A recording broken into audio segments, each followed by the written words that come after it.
ചെയ്യാൻ പറ്റൂടാ. എങ്ങനെ സംഭവിച്ചത്? സംഭവിച്ചു, അത്ര തന്നെ. നമ്മൾ മനുഷ്യന്മാർക്ക് എപ്പോൾ എന്ത് സംഭവിക്കുന്നതെന്നൊന്നും മറ്റാർക്കും മുൻകൂട്ടി പറയാൻ പറ്റത്തില്ലല്ലോ. നമ്മൾ വിചാരിക്കുന്ന ഒന്ന്, സംഭവിക്കുന്നത് മറ്റൊന്ന്. അതിനല്ലേ നമ്മൾ വിധി എന്നൊക്കെ പറയുന്നത്, അല്ലടാ?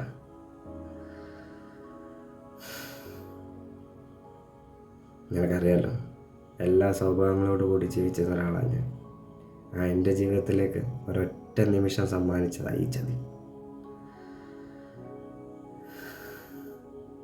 ഇതിവിടെ കിടന്ന് അനുഭവിക്കാമെന്നല്ലാതെ മറ്റൊന്നും എനിക്ക് ചെയ്യാനില്ല. നിൻ്റെ വഴി നിനക്കെന്തെങ്കിലും ചെയ്യാൻ പറ്റുമോ ഇനി നോക്ക്. അല്ലാതെ പുറത്തിറങ്ങാൻ പറ്റുമെന്ന് എനിക്ക് വലിയ പ്രതീക്ഷയൊന്നുമില്ല. ശരി.